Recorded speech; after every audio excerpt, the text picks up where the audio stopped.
Now let's look at the scripture that you all know so well. Jesus spoke to them in John 15. Let's look at that. Man, I love it. I know this is maybe things you know, but imagine you start living this life.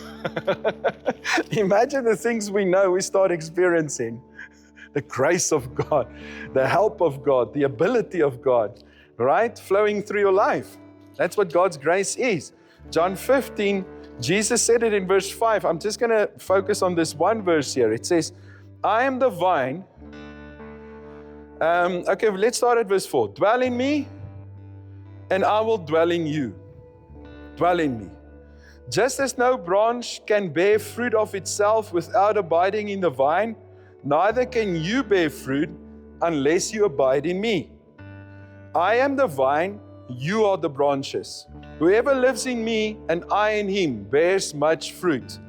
However, apart from me, you can do nothing. Okay, so what is God's grace? It's the life that flows in the vine, that produce the same life in the branch that produce the fruit.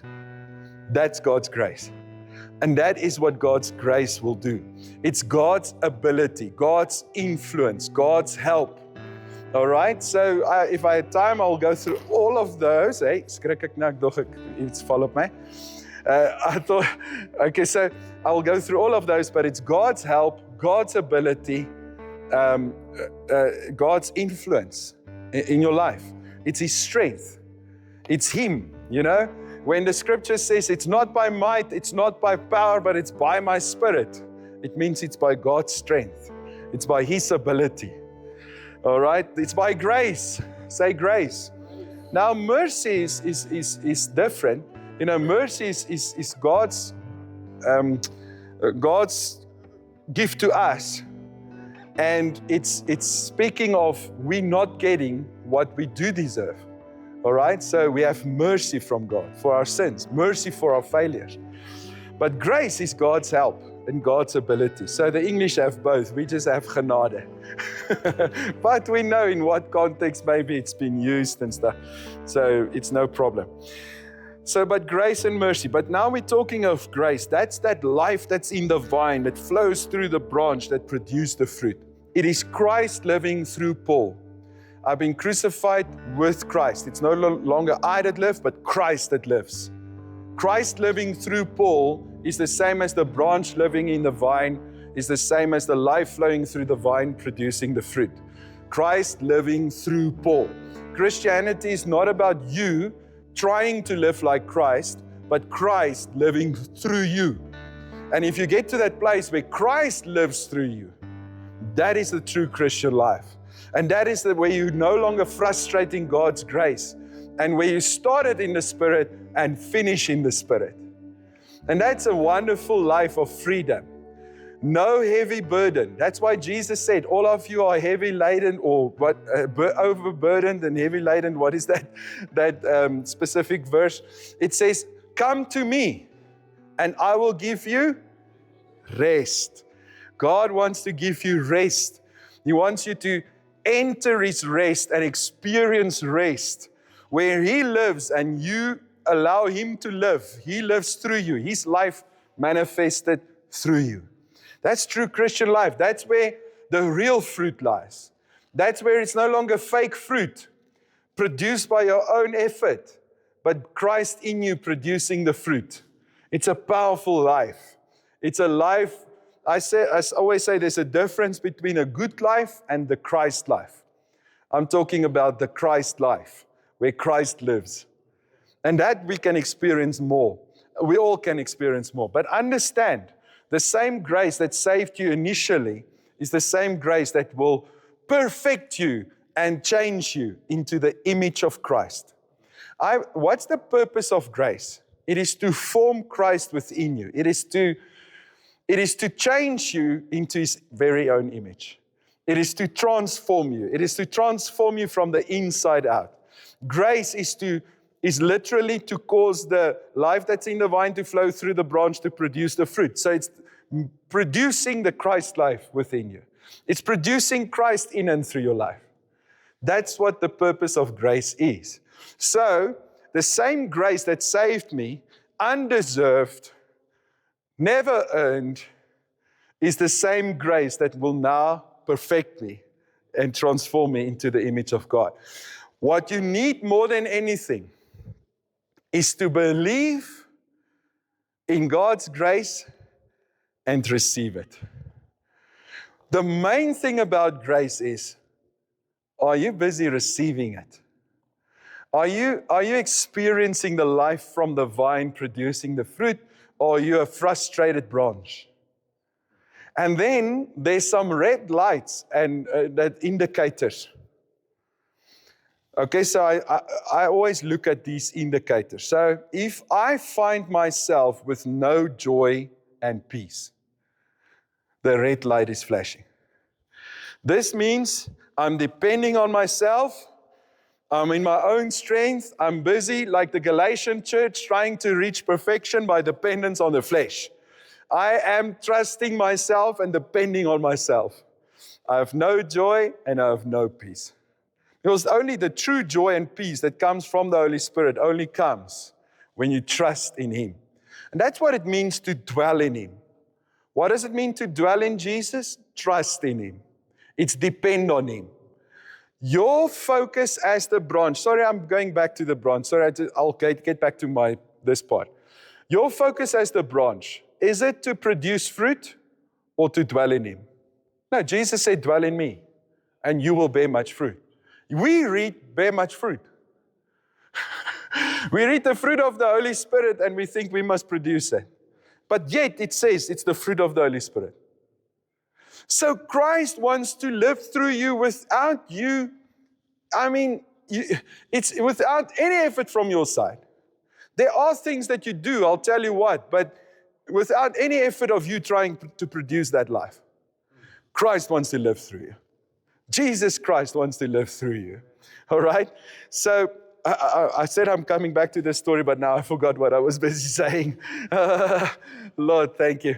Okay, so I think it comes down to this, that in the beginning I did nothing, and that same grace is now perfecting Christ within me. It's causing Him to live. It's causing His life to be manifested in me.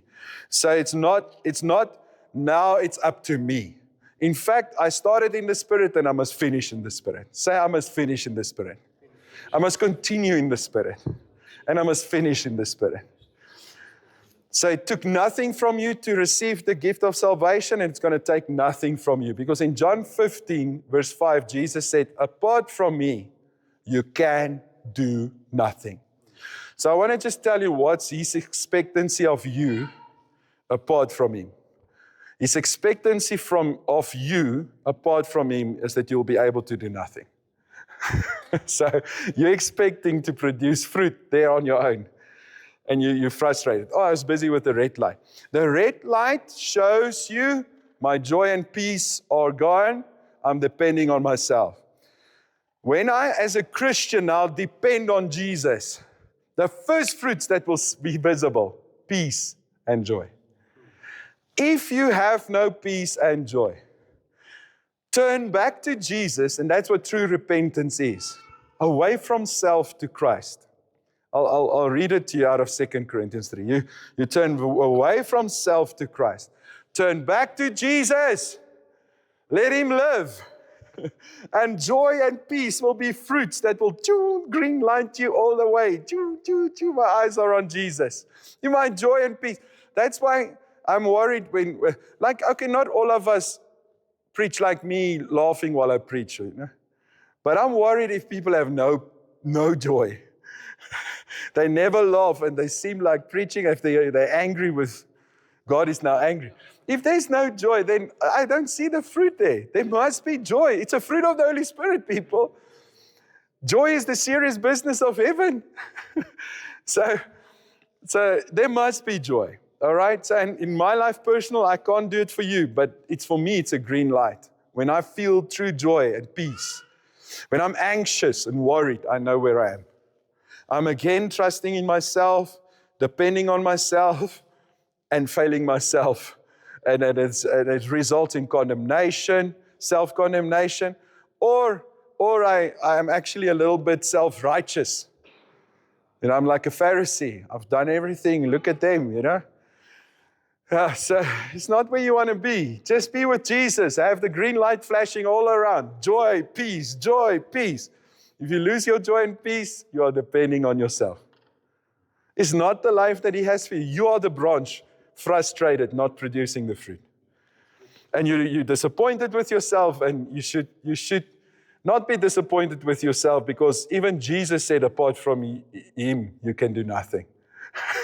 You feel bad, but Jesus said, you can't do anything without me. Unless I do it, no, it's no use. Your fruit will be fake. We're talking about real Christian life.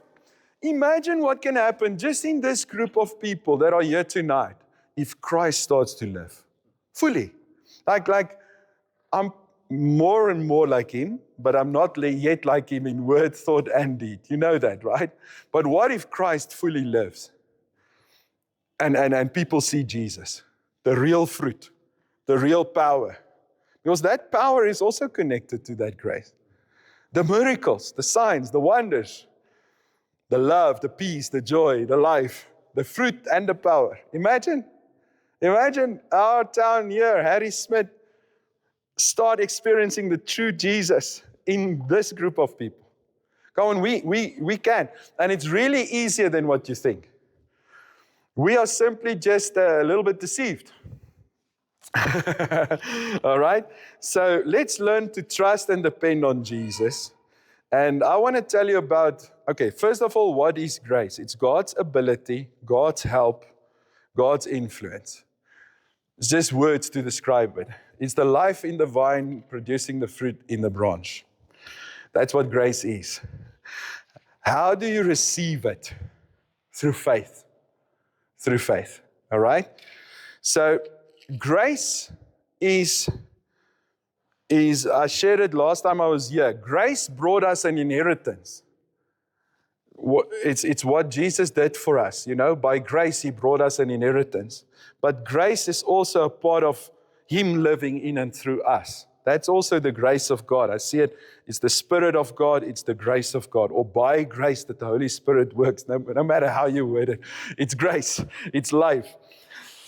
And that's going to be an awesome life when Jesus starts living. All right. But how do you get to the place where you're no longer depending on self, where you're fully depending on Jesus and you dwell in the vine? How will that happen? How will you get to the place where grace increases and is released in your life? Where grace becomes, because the Bible says, or Paul said it, may grace and peace be multiplied. We know the grace is already in us, but we're talking about multiplication of that grace for us and through us and, forming Jesus in us. How can we truly see the grace of God increase in your life, where the life of that vine pours through the branch and just produce so much fruit you can't even contain it? All right? It's by faith. It's by depending on Jesus, having faith in God. So faith receives grace. It's the way you receive it. Okay. And how does faith come? It comes by hearing. Now, I'm going to word it as simple as possible. The gospel. Let's look at Romans 1, verse 26, the favorite verse. I'm not ashamed of the gospel. Hallelujah. For it is the power of God unto salvation. Verse 16, sorry, not 26, verse 16.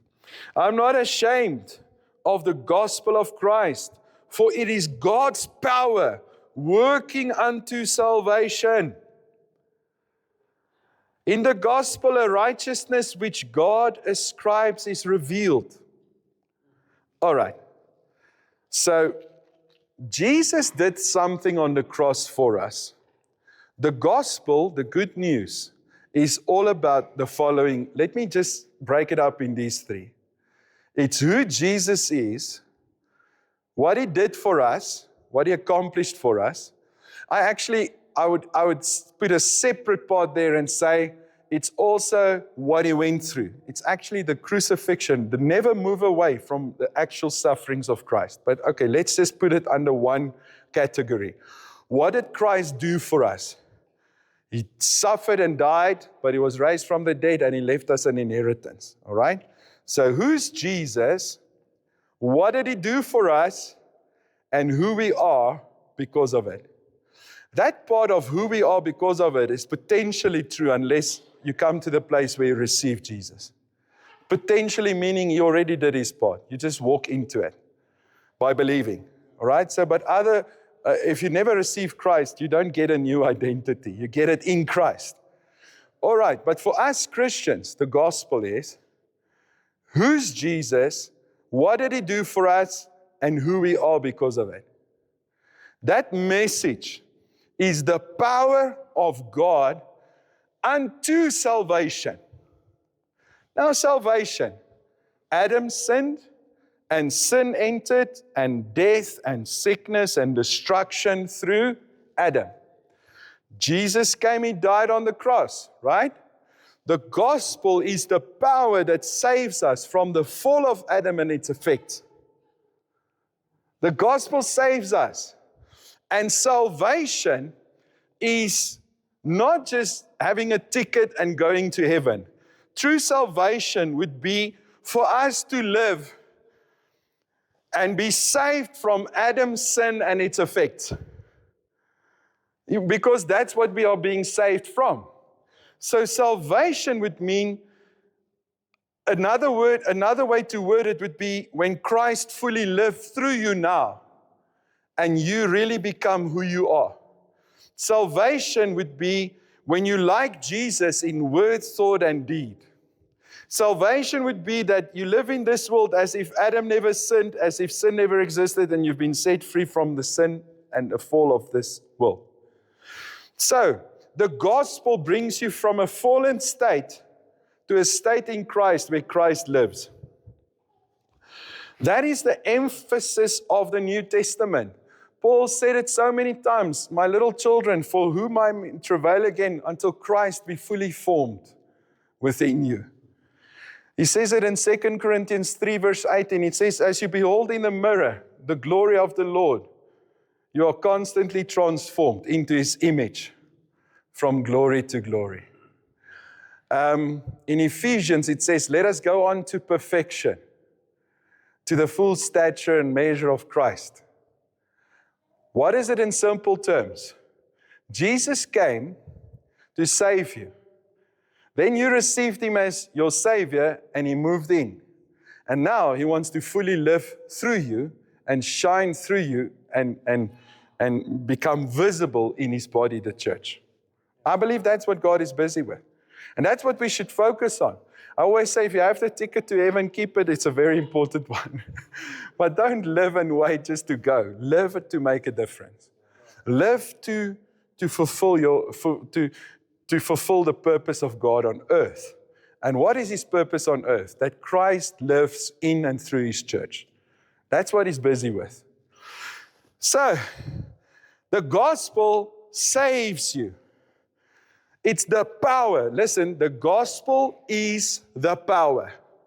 Say this, the gospel is the power that saves us. So hearing the gospel, even preached through a preacher, in fact, that's the main way. It says, how beautiful are the feet of them that bring glad tidings. When someone preaches the true gospel, when the message of Christ is preached and the gospel is preached, there is power that's released that saves you. That power that saves you is grace. That's the same thing. So there's power that is released that saves you. And saving you would be fully saved, would be you are free from Adam's sin and sin's effects. You have been released from sickness, death, destruction. You are standing in Christ in victory. In victory, complete victory. You've been saved from Adam, sin, and its effects. Salvation has come in the fullness to you because now Christ fully lives. And you know all his enemies are defeated. So when the one that was victorious over all the enemies fully lives through me, victory is my portion, right? Okay, so the gospel is the power of God unto salvation. So when the gospel is preached, there's a power released. That power is grace. And it transforms us into the image of Jesus. So when someone preached Christ, that's why Paul said it let's look at Corinthians as well. This is so simple, you almost think this can't be it. Daar moet meer wees. Daar moet meer wees, maar nee, dis te maklik. Too easy. So Pastor Joseph Prince says it like this. He says the gospel is the power, meaning there's no other power unto salvation. It's not a power. It's the power. I want the power of God. No, you want the gospel because it's the power of God.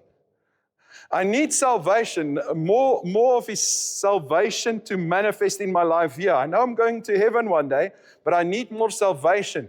No, you need more gospel. The gospel is the power. Say it's the power. 1 Corinthians 1, let me just read it to you.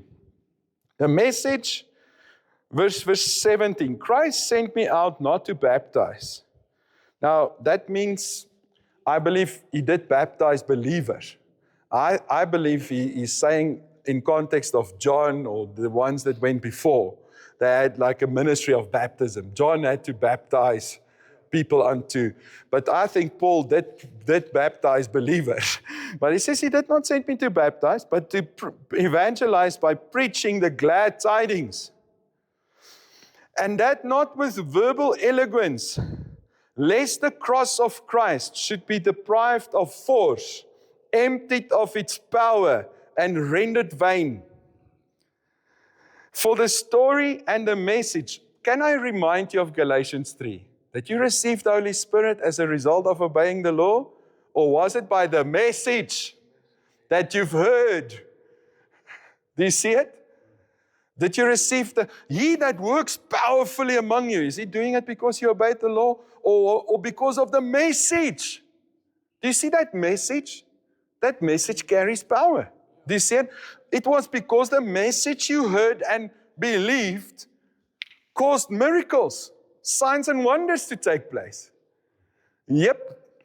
So Paul says, I'm not even preaching it with human eloquence, lest the cross should be deprived of force, emptied of its power. For the story and the message of the cross is absurdity for those who are perishing. But for us, to us who are being saved. Do you see you are being saved? Paul was already born again when he said it. He says, for us who are being saved. So for us who started here and received Jesus and are now being saved until we are in the image of Jesus and this exact likeness and the image of the Son.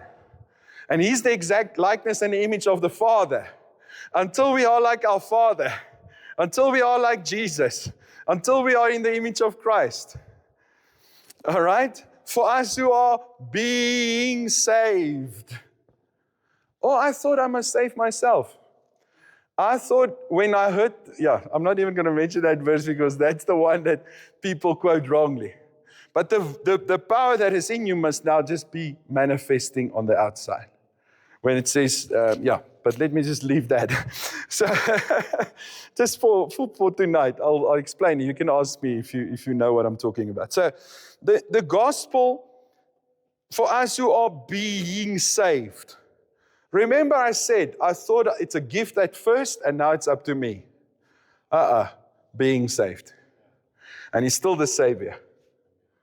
I'm being saved, and He's still the Savior. I do nothing. All I do is just accept salvation as a gift. I just need to believe, depend, trust. That comes through the message that I hear. Faith comes by hearing the gospel. How beautiful are the feet of them that bring, or your feet, bring glad tidings. When the gospel is preached, the power is released that saves you, that makes you like Jesus, that causes Jesus to live. When the gospel is preached, faith comes to the branch, and now the branch is in the vine, and the vine flows through the branch and produces the fruit. When the gospel is preached, we depend, we trust. Faith comes by hearing. Faith comes by hearing. And grace comes by faith. You can write this down or remember this. Faith comes by hearing, and grace comes by faith. Amen. I just said it. Faith comes by hearing, and grace comes by faith, or is received by faith. You receive faith by hearing, and you receive grace through faith. So when you get faith, grace flows. Grace comes. Help comes. Ability comes. Supernatural comes. Signs and wonders comes. Fruit of the Spirit comes. Everything of Jesus comes. Christ living through a Christian comes. The body of Christ becomes who they were made to be. The gospel is the power of God unto salvation. He says, for us who are being saved, I didn't finish it. For us who are being saved, it is the power of God. Same thing as Romans 1 verse 26. For us who are being saved, the gospel, the good news, the message of the cross is the power of God.